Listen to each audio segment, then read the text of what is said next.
Hey foodies, welcome to liveloveloverecipes.com. இன்றைக்கி நம்ம சேனலில் நம்ம பார்க்க போகிற ரெசிபி என்னன்னு பார்த்திங்கன்னா ஒரு சூப்பரான மோதகம் ரெசிபி தான். இந்த மோதகத்தை ரெடிமேட் ரைஸ் ஃப்ளவர் வச்சு எப்படி செய்யலாம் அப்படின்றதையும் இட்லி பானை இல்லாமல் எப்படி ஸ்டீம் பண்ணலான்றதையும் தான் பார்க்க போகிறோம். வாங்க இது பார்க்கலாம். ஃபர்ஸ்ட் இதுக்கு நம்ம வெள்ளை பாகு ரெடி பண்ணிக்கலாம். அதுக்கு அரை கப் வெல்லத்துக்கு 1/4 கப் அளவுக்கு தண்ணி ஊற்றிடுங்க.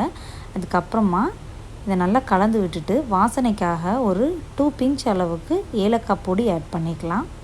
இப்போ நல்லா ஒரு கொதி வரும்போது ஃப்ளேமை சுவிட்ச் ஆஃப் பண்ணிவிட்டு இதை நல்லா வடிகட்டி எடுத்துக்கலாம்.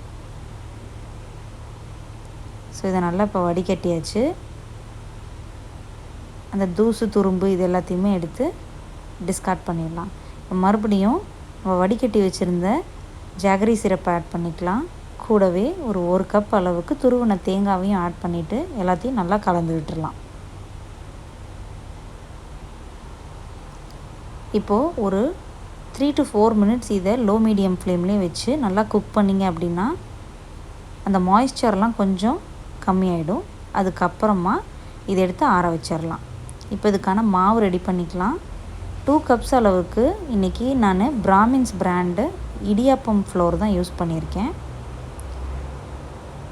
ஸோ இதில் ஒரு 2 கப்ஸ் ஆட் பண்ணிவிட்டு இதுக்கு தேவையான அளவுக்கு சால்ட்டையும் நம்ம இப்போயே ஆட் பண்ணிக்கலாம்.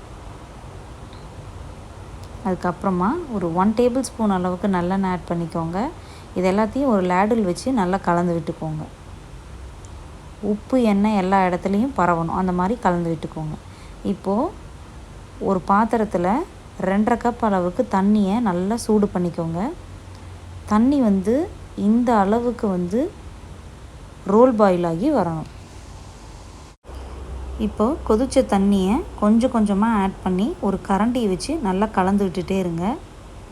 ட்ரையாக அரிசி மாவு எங்கேயுமே தெரியக்கூடாது. ஸோ எல்லா இடத்துலையுமே தண்ணி நல்லா ஊற்றி கலந்து விட்டுட்டே இருங்க.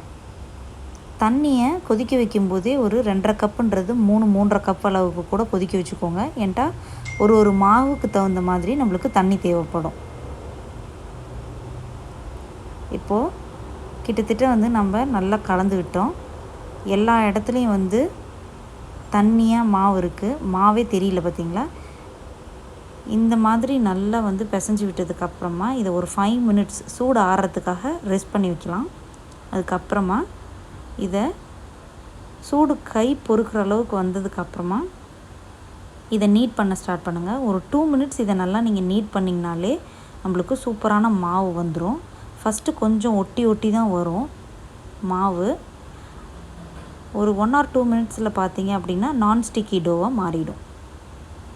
அதுக்கப்புறமா இதை மூடி வச்சு எடுத்து யூஸ் பண்ணிக்கோங்க. இல்லைன்னா ட்ரை ஆகிடும் மாவு.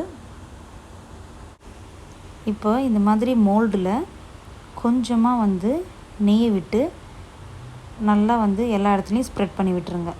இப்போது மாவை வச்சு நல்லா கையில் அழுத்தம் கொடுத்தீங்க அப்படின்னா சென்டர் பார்ட் மட்டும் உள்ளார நல்லா அழுந்திரும்.